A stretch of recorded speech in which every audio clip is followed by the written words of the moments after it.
Beneath the obvious beauty of this Caribbean island and the rhythm of the music, there lies a festering discontent among the Cuban people. Because some people are just fed up with Periodo Especial.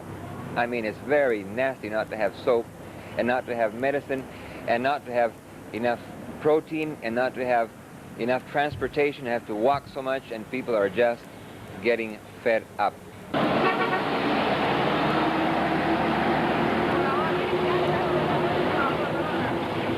The people of Cuba are living in a crisis, a special period. It's referred throughout the land as Periodo Especial. Since the collapse of the Eastern and Soviet nations, Cuba's trading partners, the people here have been living through this new crisis with shortages of food, medicine, clothing, and most importantly, oil for transportation and generation of electricity. The shortages are the consequence of a combination of the United States economic blockade against the island nation and the collapse of the Eastern Bloc nations. Cuban pastor Elmer Labastida says the people are growing weary of the shortages. That's what the embargo does. People are just sick without the things that they need for the simple things. Oil for your kitchen, kerosene for your stove, buses to get to your work and to your school or to your church. Simple things. The U.S.-led economic blockade has been in effect since 1963. It prohibits relations between any institution, business, or citizen of the United States and Cuba, initially imposed under the Trading with the In the fall of 1992, economic pressures against Cuba were increased under provisions of a new bill, the Cuban Democracy Act, sponsored by U.S. Representative Robert Torricelli of New Jersey. The Torricelli bill provides that any ship docking in the United States can be seized if it's docked in Cuba during the previous 6 months. It imposes sanctions against countries which provide assistance to Cuba and prohibits trade with Cuba by U.S. subsidiaries established in foreign countries. The tough new trade restrictions were quickly condemned by a General Assembly vote in the United Nations, a vote described in a Los Angeles Times story as a stinging rebuke for the U.S. The U.S. trade embargo was imposed against Cuba after Fidel Castro came into power in 1959, seizing billions of dollars worth of American business assets along the way. The U.S. government maintains the embargo as a legitimate response to the behavior of the Cuban government. The result? Rationing for everything. People queue in line for hours at a time for a few basic essentials. These people were waiting for pieces of bread. Others would stand in long lines for 2 heads of cabbage. Milk is in very short supply. Eggs, when they are available, are limited to 4 per person every 10 days. Pharmacy shelves are growing bare because of prohibitions against the shipment of medicines into Cuba. The principle is a little bit for everybody. There is no starvation, but hungry is a word very much in the vocabulary of Cubans. Hungry? Well, you know, it's not the hungry maybe of Somalia, you know? We are not starving like in Somalia. The people there, they are just dying because they don't eat in weeks, in days. Cuba is not like that. The state gives food. We have a card, a ration card. Ration card, yes, that's right. A ration card, and that's sometimes the minimum that they can give us. But you will not die with that. You wouldn't die with that. Never. But it's sometimes you feel hungry. Yeah, sometimes I feel hungry. Sure. And you have to go to black market, and that's it, because it's not enough.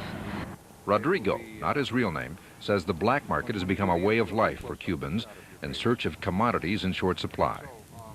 For example, a chicken, I don't know, the state sells the chicken, I think it's 3 pesos, very cheap. And in the black market, you have to pay more than $100 pesos for a chicken. For one chicken? Yeah, it depends of the weight, but could be 80, 100, 120, 130 pesos. Is very, very expensive, and the meat is quite expensive. Other essentials like toothbrushes, eating utensils, and clothing are all rationed. One new shirt or a new blouse, pair of pants, or skirt is allowed each year and can be purchased only during the month designated on a person's ration card. If there are no shirts that month, the wait must continue for another year. Many articles of clothing have been restricted to one every 2 years.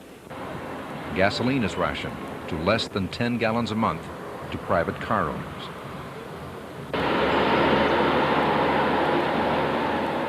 Public transportation has been severely restricted by oil shortages. People literally hang from the few Czechoslovakian-built buses still on the streets. Other forms of public transport are beginning to emerge, ranging from trucks to horse-drawn buggies to bicycles. The nation is converting to bicycles as a primary means of transportation, some acquired from the former Soviet Union and 1 million more coming from China. A bus factory in Havana has been converted to a bicycle factory. Highway construction has all but stopped, and many roadways are in a state of disrepair. Because of an inability to acquire replacement parts for vehicle repairs, parts are cannibalized from other cars. Trucks and buses run in such states of disrepair, many spew enormous amounts of pollution into the air with little apparent regard to the environment or to health. Perhaps not surprisingly, respiratory ailments afflict a significant portion of the patients treated at this children's hospital in Havana. Almost 1/4 of our patients who come here come for that problem, respiratory diseases, asthma. Bueno, me estaba refiriendo a las enfermedades respiratorias agudas, pero tenemos también bastante asma. Well, I was referring to the acute respiratory diseases, but we also have a lot of asthma. Despite the shortages of food and medical supplies, the nation's infant mortality rate has dropped to less than 10 per thousand. That's one of the best rates in the world. Hospital officials here say even though medical supplies are hard to come by, they are coping. But we can guarantee you that no child has died because of the lack of medicine. Quizás yo diría que lo que tiene es un poco más de la dificultad para conseguirlo. Nosotros como administradores de hospital y el Estado también tendrá un poco más de dificultades para conseguirlo. But we have had a great increase in the amount of difficulty in finding the medicine that we need. And I can tell you that as an administrator in this hospital, it's much more difficult. And the state even has problems finding the medicine. Cuba is very proud of its medical system, the finest of any third world country. It's a system that provides free medical and dental care to all Cuban citizens through an extraordinary network of family doctors, neighborhood clinics called polyclinics, supported by major hospitals throughout the nation. The medical system extends into schools. This is a school for the visually impaired. Viva Fidel. Fíjate esta opción. Sí, no, se lee. Viva Fidel. With a distinctly political curriculum. The hospitality and warmth extended to visitors here and throughout Cuba is warm and genuine.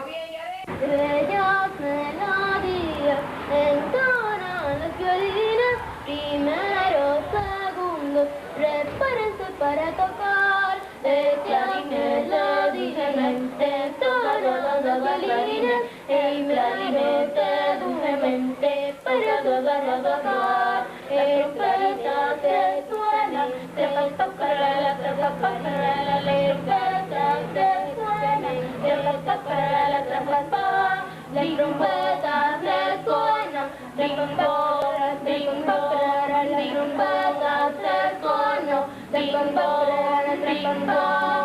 bellas melodías entonan la violina.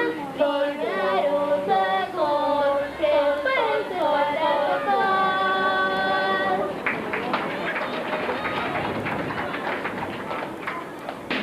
A ver, ¿quién me dice un ejemplo de glóxidos metales? Cuba offers extensive educational opportunities for non-Cubans as well. These are students from the African nation of Mozambique. They're part of an extensive outreach program by the Cuban government to provide education opportunities for third world nations. Some of these students will study here for up to 8 years before returning to their native countries. A sweeping education program has virtually eradicated illiteracy for Cubans throughout the nation. It's a centerpiece of the triumph of the revolution of 1959. These children are from the former Soviet Union, not here for education, but for medical care. These are all victims of radiation sickness caused by exposure to the Chernobyl nuclear accident in 1986. 13,000 Chernobyl victims have been treated here, including 11,000 children. In order to become as self-sufficient as possible, an extensive farm production program has been put into place using school children and volunteers as a key of labor to toil the fields and harvest the crops. Cuban citizens are encouraged to volunteer 2 weeks each year working in the fields. Some agree to 2-year working assignments in the fields. Agriculture researchers are anxious to show off the fruits of their labors, and field hands are appreciative of any encouragement they hear from sympathetic North Americans. Most of us have come to Cuba for the first time now. Hemos venido por primera vez a Cuba, But we have been friends of Cuba for a long time. pero hemos sido amigos de Cuba durante mucho tiempo And we have been in this our government y hemos estado en desacuerdo con nuestro gobierno because we think the blockade is both immoral and illegal. porque pensamos que el bloqueo es inmoral e ilegal. And when we return to the United States, we will work even harder to end the blockade. Y cuando regresemos a Estados Unidos vamos a trabajar muy fuerte para terminar con el bloqueo.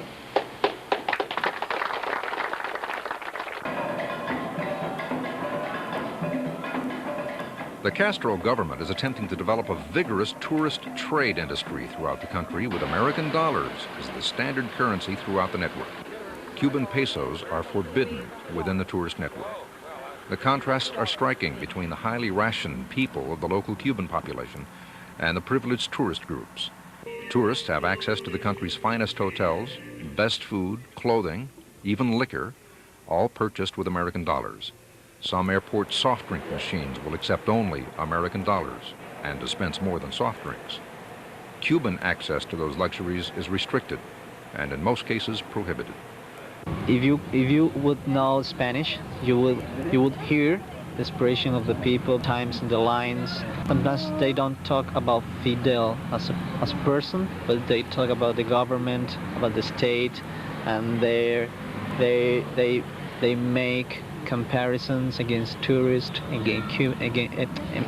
between Cubans, between tourists, and they are talking in some way of Fidel, I think, because he's the main responsible of the situation as a president, of course. Anger over the U.S. trade embargo was evident in some very public ways. This billboard across the street from the United States Interest section in Havana reads on one side, "My sling is David's sling." The biblical David and Goliath reference is not lost. And the billboard facing the U.S. Interest section says, "Senor Imperialists, we are absolutely not afraid of you." Throughout the nation, pro-government political slogans appear everywhere. Anti-political voice slogans are rare. Their authors very often are in prison. Reverend Elmer Labastida meets with a group of 40 or so prisoners each month, many of whom have voiced opposition to the government. But they told me, because they knew I was coming here, I told them I was going to be with you. And they told me that they wanted me to tell you that many of them are there because they are prisoners of conscience. I mean, they have their criticism to do against the regime, and it has not been accepted, and that's why they are there, and they wanted you to know that and to say that in your country. And I wanted to be faithful to them because I minister to them. They say that they are not political prisoners. Well, who does the classification? Many of them have put signs on the walls that say, "Abajo Fidel," down with Fidel. That is one of the reasons why they've been caught doing that. Many of them have been distributing papers that say things against the government. Elmer Labastida suggests government intolerance against those who disagree may be too harsh. But you know that the way that we have been harassed by influence from outside, especially from the north, has made, that's what Gisela said last night, has made our government paranoid, very ticklish about anything that is against.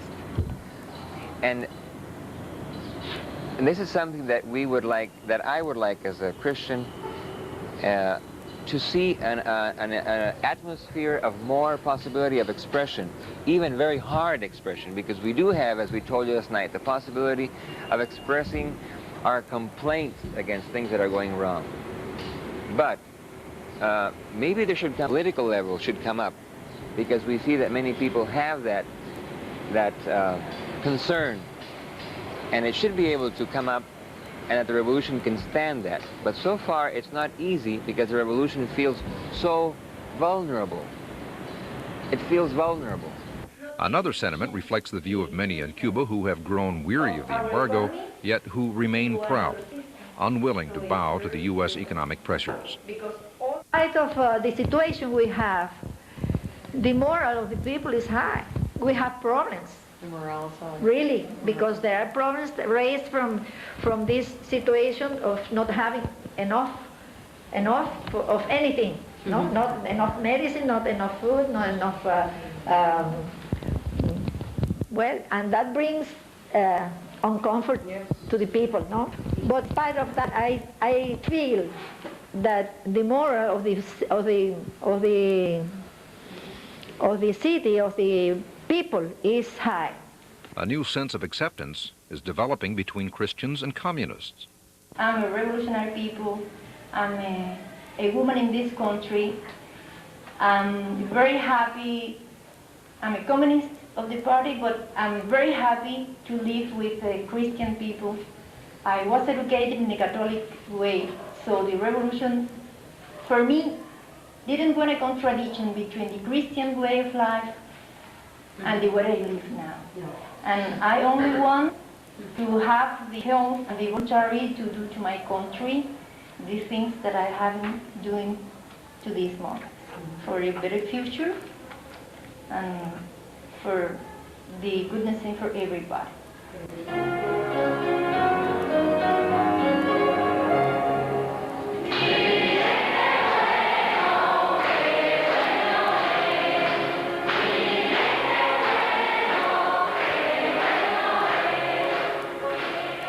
If anything, the tensions have served to fuel a renewed interest in the church.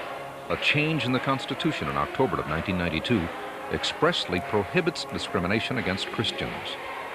All the discrimination to Christian people, to believers in our country has disappeared. And it's not perfect, everything. We have even to work in that way, but have improved a lot this relation between church and state. Churches are reporting a 30 to 40% increase in attendance since the constitutional change, as people hungry for spirituality search for something not provided by the communist socialism. Well, as I say, some of them are curious. Some of them hear the music. Some of them see a type of relationship and community that they feel they need. A friend of mine, a member of the party, not too long ago, she said, "Lois, I need to go to the church. I want to go to the church." And she says, She found someone, a Christian, who had helped her when her daughter was ill. And she said she hadn't found that in the party. Cuban Ecumenical Council sees a closer relation between church and state not previously known. With the government's blessing, the Ecumenical Council has retained a German engineer to help design and develop programs to clean up the environment. Programs ranging from energy resource recovery as a source of cooking oil for kitchens to cleaning up the dirty harbors. The Ecumenical Council is working, too, to encourage the United States to relax some of its trade restrictions that have cut off pension payments to widows of Cuban pastors formerly employed by American churches. Let me put an example. One widow of a Presbyterian pastor here is a very old lady, and she has in the United States, in the Board of Pension, more than $50,000, and she cannot receive that money, and she needs that money here because she needs a lot. It's not the church. It's the government. Yeah, I know, but it's the government that prohibits them to send the money. And another widow of a pastor has more than $90,000 in the Board of Pension.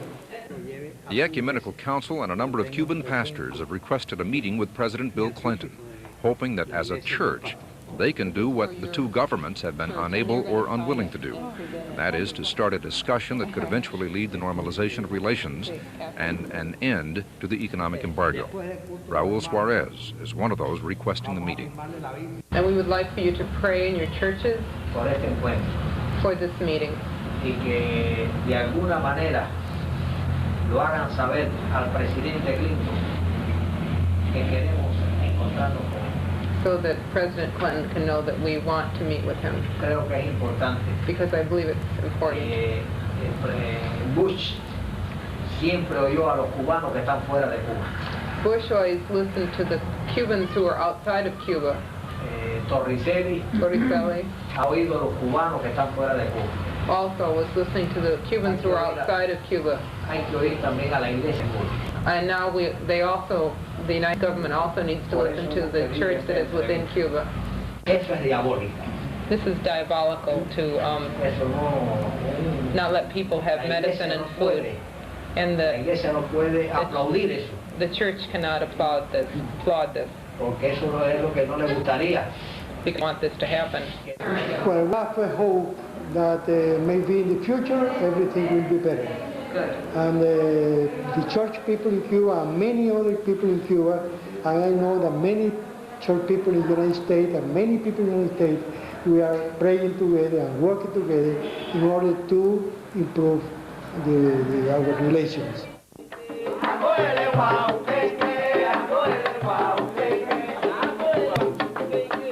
In the meantime, while churches hope to be the catalyst for normalization of relations, the people of Cuba continue to live and to celebrate life as best they can. Some dance.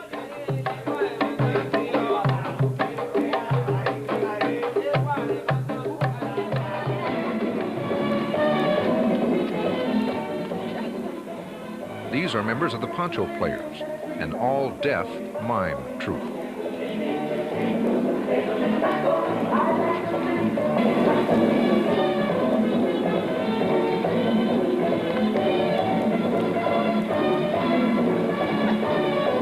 And life goes on.